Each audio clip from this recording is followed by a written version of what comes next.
말씀은 신약성경 예배소서입니다.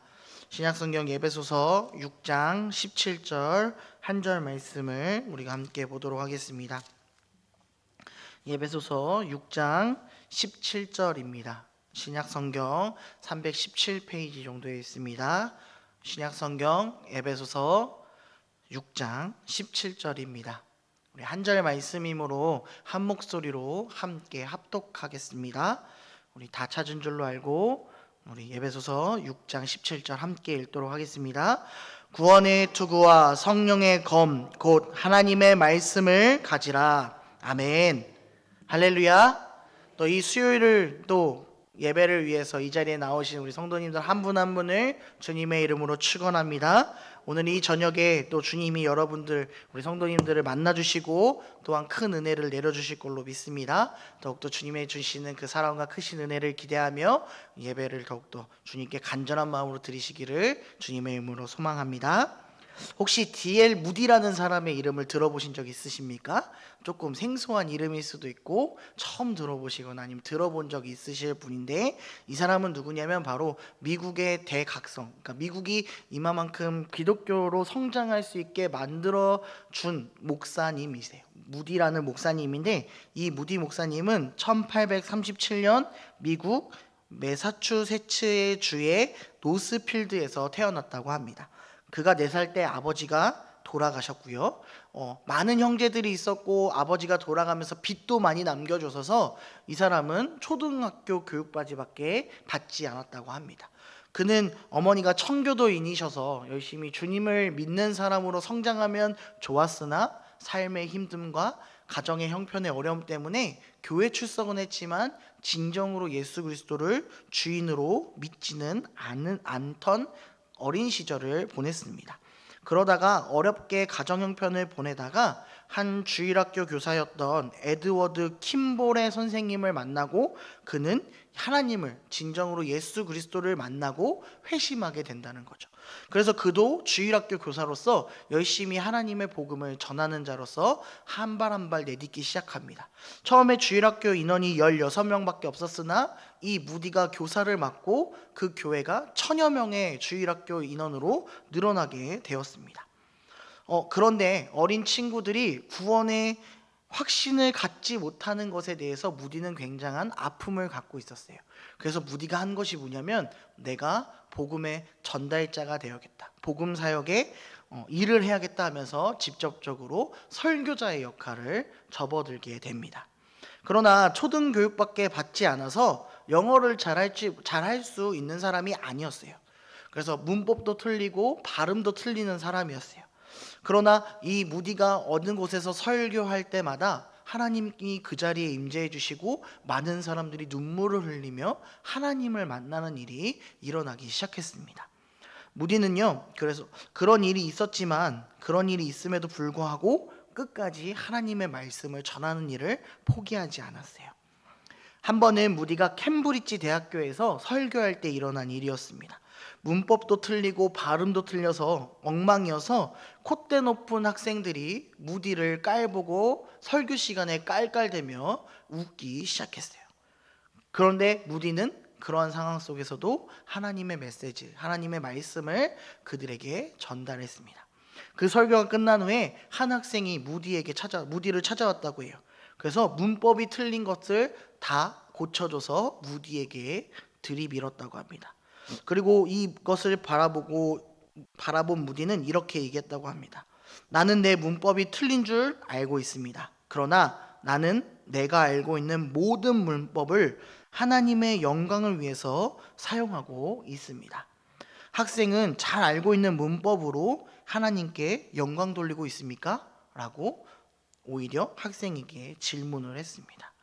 그 말을 들은 학생은 굉장한 충격을 받고 돌아갔다라고 해요. 그리고 그 다음날 학생회 회장이 와서 무디에게 사과를 하고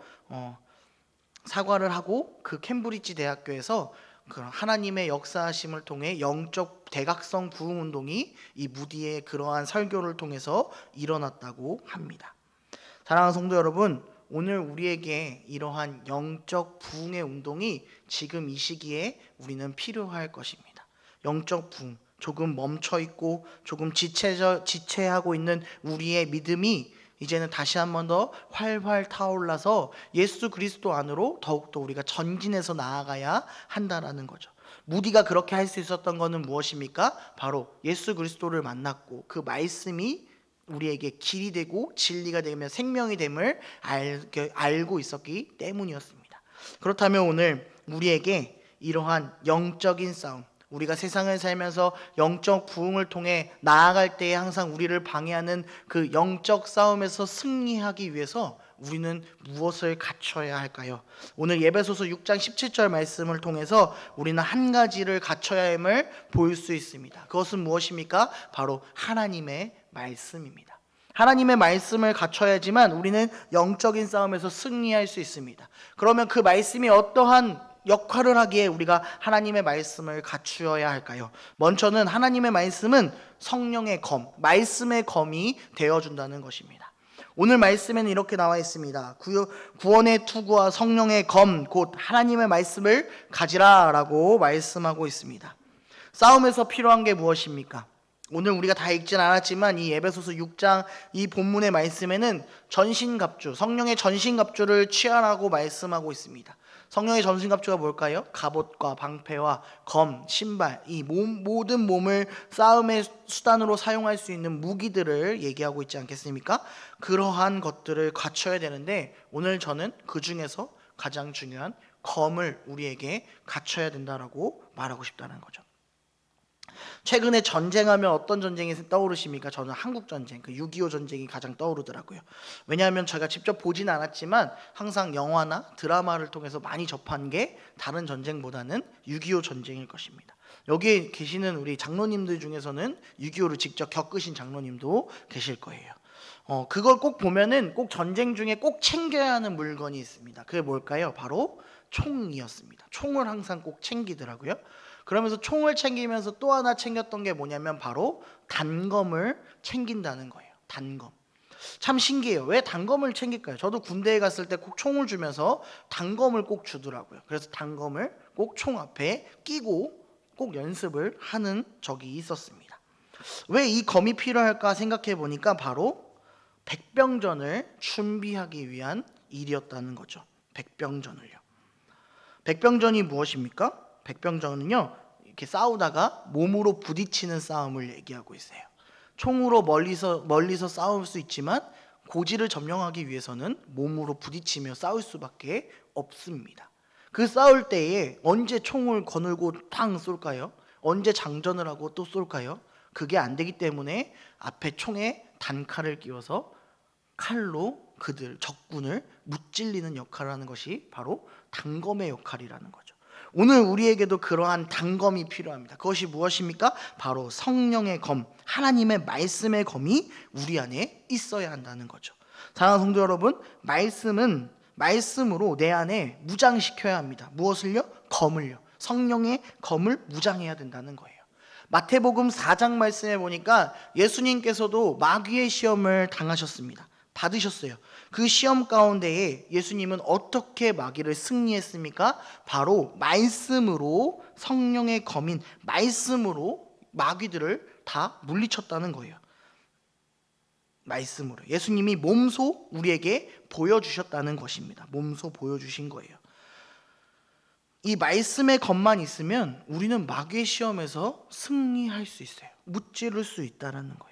이 말씀의 검이 우리 안에 있는지 오늘 확인해 보셔야 합니다. 내 안에 말씀의 검이 갖고 있는지 아니면 아직 갖고 있지 않는지 확인해 보셔야 된다는 거예요.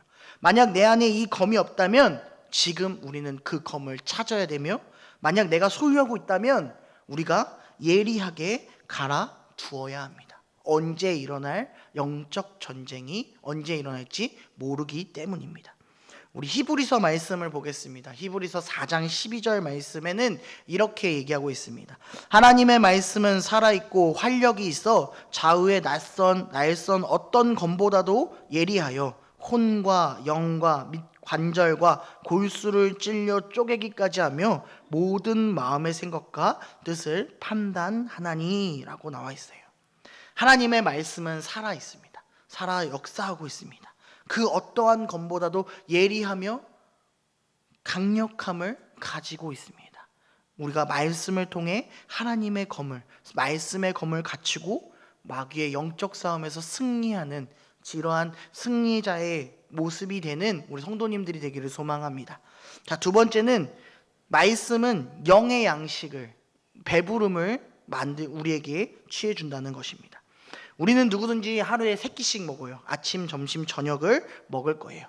이렇게 먹지 않는 사람은 아마 다이어트하는 사람밖에 없을 것입니다. 그래서 제가 항상 다이어트를 실패해요. 왜냐면 아침, 점심, 저녁을 꼭 먹어야 되니까요. 항상 배가 고파요. 꼭 삼시세끼를 안 챙겨 먹어도 괜찮지만 우리는 꼭 삼시세끼를 챙겨 먹어야 뭐가 생깁니까? 몸에 에너지, 힘이 생겨서 어떠한 일도 할 수 있다라는 거죠. 하루만 굶어 보십시오. 힘이 납니까? 안 날 거예요. 일하기가 너무 힘들어요. 되게 예민해지거든요. 제가 예전에 살을 한번 한 12kg 정도 빼갖고 70kg까지 만들어 본 적이 있어요. 그때 왜 그랬는지 모르겠어요. 한 달 반, 거의 2달 동안의 그런 먹지 않고 운동도 하면서 이렇게 했었거든요. 그때가 이제 대학원 마지막 학차 때였는데 굉장히 제가 그때 반장됐었거든요. 그러니까 이래저래 막 학우들이 저한테 막 물어보는 거예요. 졸업은 어떻게 하며, 뭐 과제는 어떻게 하며, 졸업 과제는 어떻게 해야 되며, 이런 걸 엄청 물어봤었어요. 이게 굉장한 스트레스로 오더라고요. 가뜩이나 먹지 않으니까 더 예민해져 갖고 누가 날 좀만 이렇게 톡 건드려도 금방이라도 터질 것 같은 상황이 저한테 온 적이 있었습니다. 이렇게 먹지 않으면 힘을 낼 수 없고 예민해지며 사리 분별을 잘 하기가 어려워진다라는 거예요.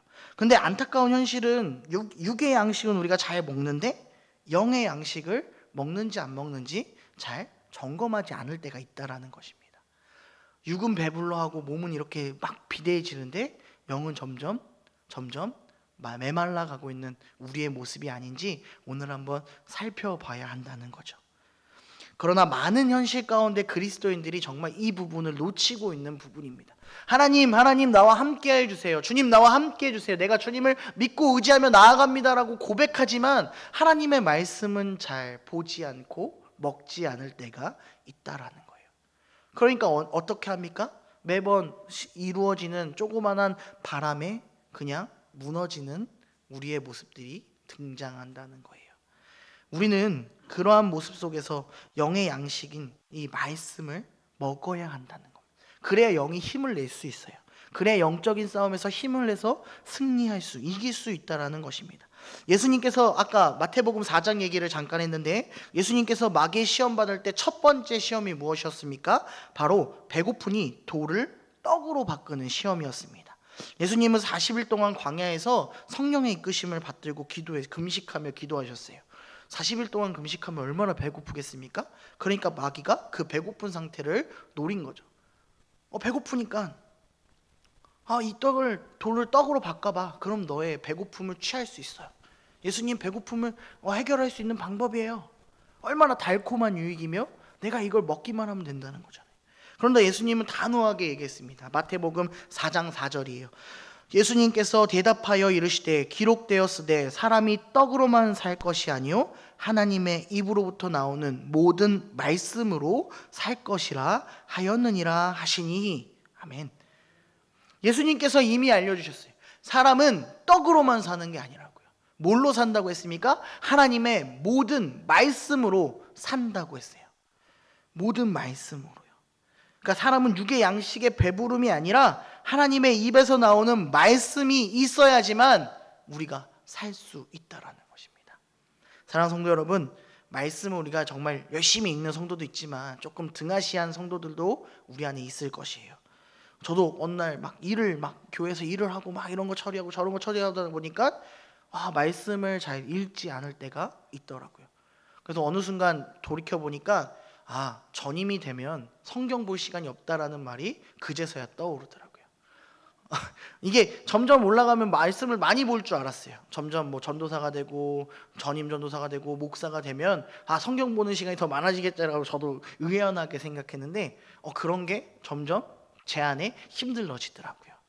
그러니까 저 안에 스스로 자꾸 영이 메말라 하면서 무엇을 못하냐면 분별할 수 있는 힘이 없어지더라고요.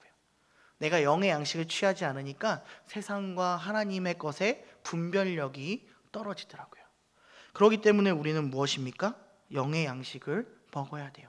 취해야 돼요. 이것을 먹어야 힘을 낼 수 있어요. 그래야 영적 전쟁에서 분별하며 승리하는 힘을 가질 수 있습니다. 더욱더 하나님의 말씀을, 영의 양식을 바쁜 일상 속에서라도 취하며 나아가는, 갖고 영적인 승리를 하시는 우리 성도님들 되기를 주님의 이름으로 소망합니다. 그리고 이 말씀은 등불이 되어 주십니다. 말씀은 등불이 되어 줘요. 우리가 말씀은 검이 되어 주고 말씀은 영의 양식이 되어 준다 그랬어요. 그 말씀이 이제는 등불이 되어 주어서 우리의 길을 인도하고 승리할 수 있게 해 주십니다. 하나님께서 이 세상을 창조하실 때에 창조하실 때 가장 먼저 만드신 게 무엇인지 아십니까? 바로 빛이었습니다. 이 땅에 창세기 1장 2절 말씀에 이렇게 나와 있어요. 땅이 혼돈하고 공허하며 흑암이 깊음 위에 있고 하나님의 영은 수면 위에 운행하시니라 라고 창세기 1장 2절에는 나와 있습니다. 이 땅에 어둠밖에 없었어요. 아무것도 보이지 않는 어둠, 칠흑 같은 어둠, 공허하고 혼돈한 정말 질서 없는 그 상황 속에 하나님이 가장 먼저 만드신 것은 빛이었습니다. 이 빛은 그 주님의 길을 밝히는 빛이었어요. 세상은 우리를, 이 전등은 우리를 볼 수 있게 해주지만 이 하나님의 빛, 하나님의 등불은 우리의 길을 인도해 주시는 빛입니다. 그것을 믿기를 소망합니다. 이 빛은 우리가 갈 길을 밝혀준다는 거예요. 헤매지 않게 그 등불이 우리의 빛을 밝혀준다는 거예요. 철로 역정에도 보면요, 전도자가 그 크리스찬에게 이렇게 얘기해요. 저 빛만 보고 가면 돼. 저 빛만 보고 그냥 가면 돼 라고 얘기해요. 그 빛을만 따라가면 너는 무거운 짐을 내려놓을 수 있어. 그리고 너는 기쁨을 만끽할 수 있어 라고요. 그 빛을 보고도 자꾸 헤매는 이유는 무엇입니까? 우리가 그 빛을 보다가도 안 보기 때문인 거죠. 우리는 그 빛을 봐야 합니다. 시련이 와도 환난이 와도 하나님의 말씀의 빛을 보고 하나님의 말씀대로 살아간다면 그 끝은 어디입니까? 우리가 죄의 짐을 벗어버리고 자유함을 얻을 수 있게 우리를 인도해 주신다는 것입니다. 오직 말씀의 등불밖에 없습니다. 우리가 주님의 길을 인도하는 것은 오직 말씀의 등불밖에 없습니다. 다른 것이 우리를 인도하는 것이 아니라 오직 예수 그리스도의 등불만이, 그 빛만이 우리를 방황하지 않고 주님이 계시는 곳으로 인도해 주실 것입니다. 그것을 취하는 우리 성도님들이 되기를 소망합니다. 제가 최근에 정말 연약한 존재임을 제가 올해 뼈저리게 느끼고 있어요. 참 올해 너무 계속해서 지금 벌써 5월달이 다 가는 시점인데 너무 힘들더라고요. 막 하나님의 사람이니까 하나님이 나를 지켜주겠지. 다 헤쳐갈 수 있는 길을 줄 거야. 내가 막연 그런 생각을 갖고 있었어요. 내가 주님만 의지하고 주의 말씀 붙잡고 가면 돼. 근데 제 안에 뭐가 생겼냐면 그냥 그런 생각만 있었어요. 하나님이 나와 함께 하겠지라는 생각만. 내 마음엔 전혀 예수님이 없었어요. 제 안에 전혀 주님께 의지하고 말씀으로 채워야지라는 생각이 1도 없었어요. 그러니까 이때까지 뭐만 생겼냐면요, 계속 힘듦만 계속 쌓였어요. 그 힘듦 속에 무엇을 찾았냐면 내 경험을 찾았어요. 그리고 이 힘듦 속에서 자꾸 무엇을 찾냐면 주변에 의견을 들었어요. 이렇게 하면 되겠지, 저렇게 하면 되겠지. 그랬는데 제가 간 곳이 어디였냐면요, 더 나락이었어요. 정말 구멍 하나, 숨 쉴 수 없는 구멍 하나도 없는 곳으로 내몰더라고요. 정말 너무 힘들었어요. 요즘에 계속 설교할 수 있는 시간이 많아져서 말씀을 보고 설교를 쓰는데 그때마다 해법이 자꾸 터득하게 되더라고요. 해법이 나와요. 보이지 않던 게 자꾸 보이고 갈 수 있는 길이 열리기 시작해요. 그제서야 깨달았어요. 내가 머리로 생각하는 게 아니라 정말 말씀을 보고 의지했을 때 내 길이 열리는구나라는 거를 이제야 또 한 번 생각하게 됐어요. 깨닫게 됐다라는 거예요.